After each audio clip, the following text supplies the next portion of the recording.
perkenalkan, nama saya Orihana Sesiawati, NRP 5213-1029. Saya di sini akan menjelaskan tentang materi kecerdasan bisnis kelas E, tugas dari Pak Faisal. Jadi dalam tugas ini saya akan menjelaskan 5 materi tanya jawab. Yang pertama itu adalah 1.2, Changing Business Environment and Computerized Decision Support. Nah, di mana di sini ada 3 pertanyaan. Nah, pertanyaan yang pertama, jadi terdapat 3 komponen di dalam Business Pressure Response Support Model. Yang pertama adalah tekanan bisnis yang dihasilkan dari bisnis climate saat ini. Yang kedua, itu adalah respon atau tanggapan dari perusahaan untuk segala tekanan, entah itu untuk mengambil keuntungan dari kesempatan yang ada di lingkungan. Nah, yang ketiga itu adalah komputerisasi. Jadi Business Pressure Response Support Model ini menunjukkan bahwa tanggapan yang dibuat untuk melawan tekanan atau untuk mengambil keuntungan dari kesempatan di dukungan memfasilitasi pemantauan lingkungan, misalnya untuk peluang, terus dan meningkatkan kualitas dari respon itu tersendiri. Dan ini soal nomor 2. Jadi major factor into the business environment itu ada 4. Yang pertama itu market related atau pasar terkait. Jadi terkait dengan persaingan pasar, pasar global, pasar elektronik, metode pemasaran yang inovatif, dan lain-lain. Dan yang kedua itu adalah customer demand related atau permintaan pelanggan yang terkait. Nah, yang ketiga itu adalah teknologi related atau teknologi terkait. Jadi teknologi yang lebih inovasi, produk atau layanan baru, terus informasi yang meningkat dan terus meningkat saat ini. Nah, yang keempat itu adalah societal atau pertumbuhan peraturan pemerintahan dan regulasi. Tenaga kerja itu menjadi lebih beragam dan mayoritas itu adalah perempuan atau wanita dan lain-lain. Nah, jawaban untuk nomor 3 soalnya adalah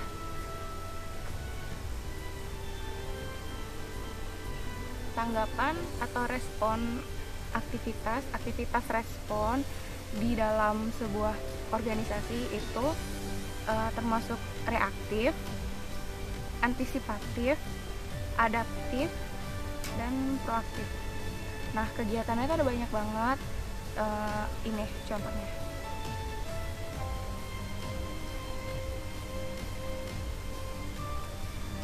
Jadi kita sekarang bahas yang 1.3.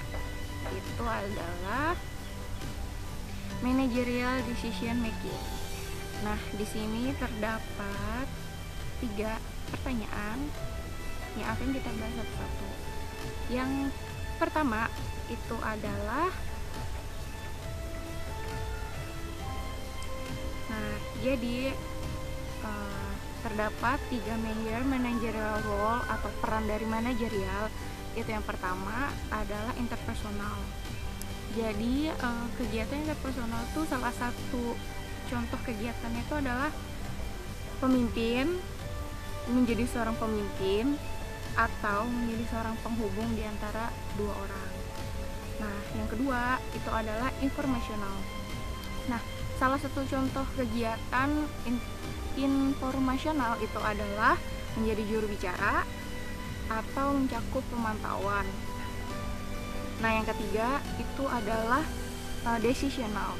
Jadi kegiatan decisional itu termasuk menjadi seorang pengusaha atau penanganan gangguan, mengalokasikan sumber daya dan negosiasi, nah semacam itu. Itu untuk nomor 1. Nah, jadi untuk menjawab pertanyaan nomor 2, kenapa dalam beberapa argumentasi itu dikatakan bahwa manajerial itu sama dengan pengambilan keputusan. Nah, jadi dalam beberapa pendapat itu pengambilan keputusan itu secara konsisten dinilai penting atau menjadi salah satu komponen yang paling penting dari mengelola. Nah, namun seperti yang dilihat pada bagian ini, itu orang lain itu ditetapkan banyak peran manajerial selain untuk pengambilan keputusan. Seperti itu untuk jawaban nomor 2. Nah, pertanyaan nomor 3, jadi terdapat 4 langkah untuk memanage sebuah pengambilan keputusan. Yang pertama, langkah pertama itu kita harus menentukan masalah. Ya, langkah kedua itu membuat sebuah model yang menggambarkan masalah di dunia nyata.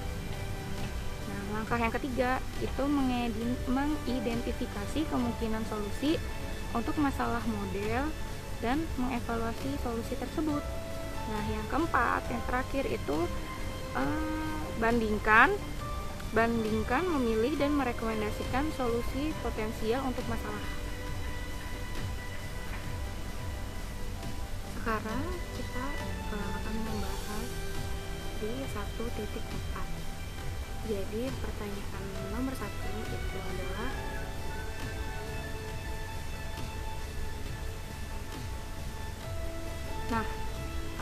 pertanyaan nomor 1 itu jawabannya adalah, jadi aplikasi komputer itu telah berubah menjadi sebuah proses transaksi dan memantau aktivitas untuk analisis masalah dan aplikasi solusi.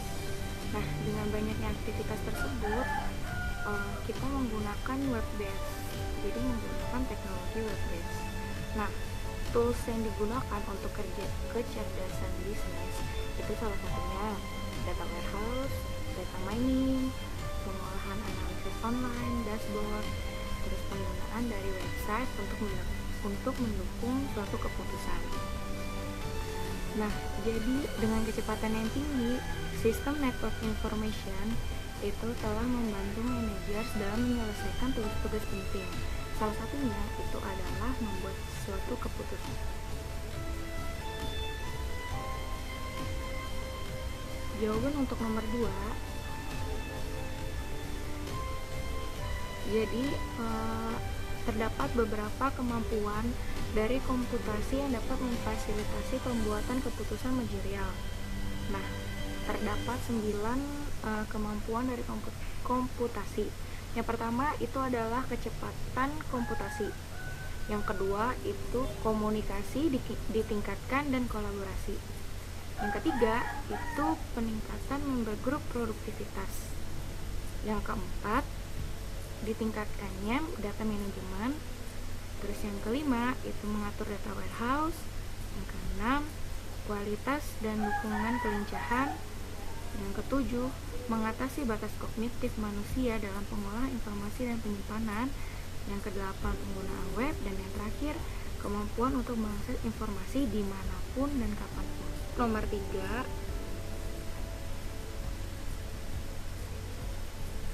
jadi komputer itu dapat menyimpan, mengakses, dan memproses sejumlah besar informasi, melampaui keterbatasan kemampuan pikiran manusia untuk melakukan hal tersebut. Jadi komputer itu dapat menangani segala masalah dan keterbatasan yang dimiliki oleh kemampuan pikiran manusia. Jadi komputer dapat menangani dan menyelesaikan solusi tersebut. Nah, yang nomor 4, sebuah website itu penting untuk pengambilan keputusan, untuk mendukung suatu keputusan, karena sebuah website itu dapat pertama mengakses ke data besar. Jadi informasi dan pengetahuan itu dapat diketahui dari seluruh dunia. Terus yang kedua itu umum, mudah digunakan, dan tersedianya interface grafik untuk user. Nah, yang ketiga itu kemampuan untuk kolaborasi secara efektif dengan mitra terpencil. Yang keempat, ketersediaan perangkat pencarian cerdas yang memungkinkan manajer untuk mendapatkan informasi yang dibutuhkan secara cepat dan tidak mahal. Saat ini akan membahas 1.5. Nomor satu itu adalah jelaskan yang dimaksud oleh keputusan terstruktur, keputusan tidak struktur, dan keputusan semi struktur. Berikan 2 contoh dari masing-masing tersebut. Jadi yang dimaksud oleh keputusan terstruktur itu dimana semua fasenya itu terstruktur. Contohnya itu ketika menemukan tingkat persediaan yang tepat dan memilih strategi investasi yang optimal. Nah, itu semua fasenya itu terstruktur. Nah, kalau yang keputusan tidak terstruktur itu ketika dimana tidak ada 3 fase keputusan, yaitu kecerdasan, desain, dan pilihan yang dilakukan secara terstruktur. Nah, contohnya itu ketika menulis pernyataan tentang misi perusahaan, dan yang kedua itu memilih lokasi untuk piknik perusahaan, misalnya itu. Nah, kalau misalnya yang semi terstruktur itu dia berada di antara yang terstruktur dan yang tidak struktur, di mana beberapa elemen terstruktur dan tidak struktur itu ada di semi terstruktur. Nah, contohnya itu adalah perdagangan obligasi dan melakukan analisis akuisisi untuk modal. Nah, itu menggunakan semi struktur keputusan. Nah, untuk menjawab yang nomor 2, di pengendalian operasional itu adalah pelaksanaan yang efisien dan efektif dari tugas-tugas tertentu. Nah, contohnya itu kayak penjadwalan backup penyimpanan komputer, terus perencanaan kantin dan perusahaan. Terus kalau kontrol manajemen itu adalah akuisisi dan penggunaan sumber daya yang efisien untuk mencapai tujuan organisasi. Jadi contohnya itu misalnya memperkerjakan seorang koordinator produksi, perencanaan program periklanan misalnya itu. Nah, kalau perencanaan strategis itu menentukan tujuan dan kebijakan jangka panjang untuk alokasi sumber daya. Jadi contohnya itu misalnya memilih mana dari 3 produk baru untuk dikembangkan, diputuskan apakah tidak untuk melakukan outsourcing dukungan telepon pelanggan untuk daerah dengan biaya tenaga lebih rendah daripada sekarang. Nah, untuk menjawab yang nomor 3 itu sebenarnya dari masing-masing dari 9 sel itu merupakan kombinasi dari 1 derajat struktur keputusan dengan 1 jenis kontrol manajemen. Nah, sel 1 itu merupakan keputusan terstruktur yang jatuh dalam rentang kendali operasional dan seterusnya. Sebenarnya tingginya tingkat struktur yang masalah terstruktur memiliki kemungkinan untuk abstrak. Nah, untuk abstrak mereka menganalisis, mengklasifikasikan ke dalam kategori-kategori tertentu. Nah, untuk setiap kategori itu mungkin untuk mengembangkan pendekatan solusi yang standar, biasanya dengan model kuantitatif standar. Nah, model ini tuh kemudian diimplementasikan dalam perangkat lunak yang kemudian diterapkan. Nomor 5, jadi automated decision system atau sistem keputusan otomatis itu sistem berbasis aturan yang memberikan solusi untuk masalah manajerial tertentu yang terjadi berulang-ulang, biasanya dalam satu industri area fungsional. Untuk nomor 6, jadi keputusan yang tidak struktur itu biasanya hanya sebagian didukung oleh metode kuantitatif standar komputerisasi. Nah, biasanya perlu untuk mengembangkan solusi yang disesuaikan. Kalau yang membuat keputusan semi struktur itu mungkin melibatkan kombinasi dari kedua prosedur larutan standar dan penilaian manusia. Nah, jadi ilmu manajemen dapat memberikan model untuk bagian dari masalah pengambilan keputusan yang struktur. Nah, untuk bagian yang tidak struktur itu dari sistem pengambilan keputusan dapat meningkatkan kualitas informasi yang keputusan didasarkan dengan menyediakan, misalnya tidak hanya solusi tunggal tetapi terdapat solusi alternatif. Nah, kemampuan ini membantu manajer untuk lebih memahami sifat dari masalah dan dengan demikian itu membuat keputusan yang lebih baik. Sekarang kita akan membahas 1.7.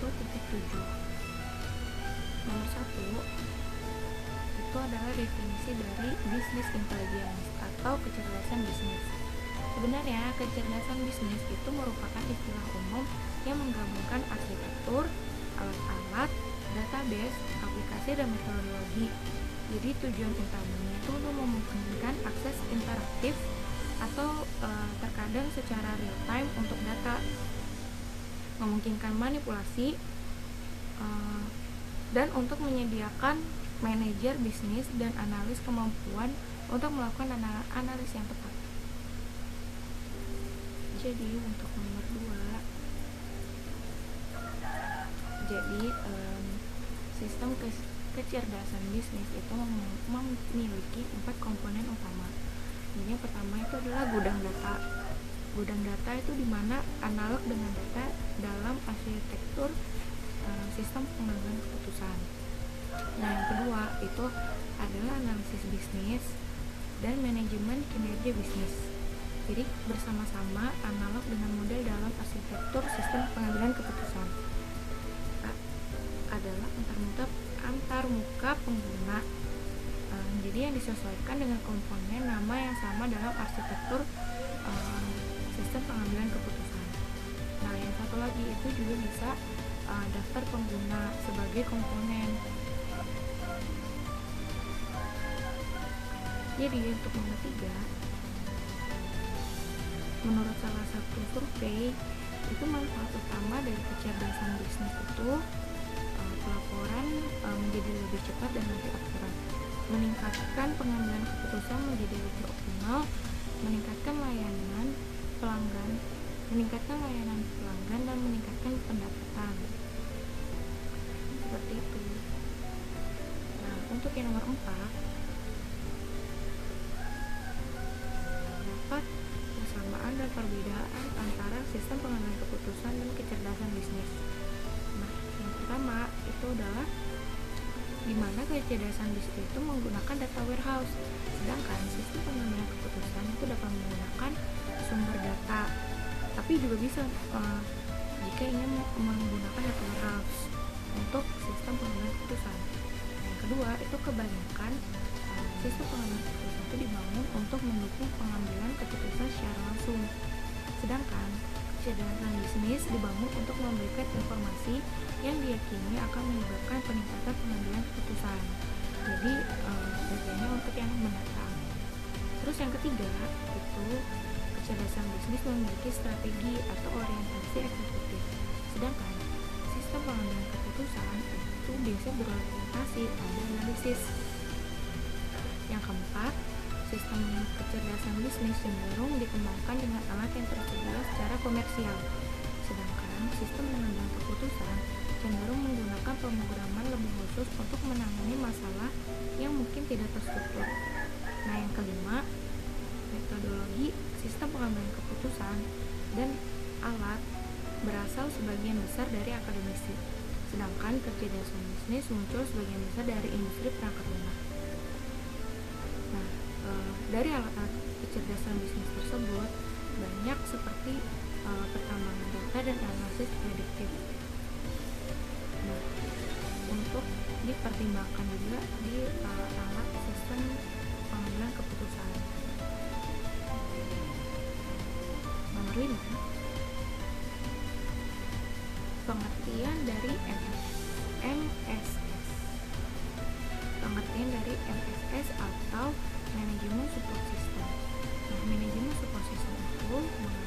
pada konsep luas menggunakan teknologi untuk mendukung tugas-tugas manajerial secara umum dan untuk pengambilan keputusan pada khususnya.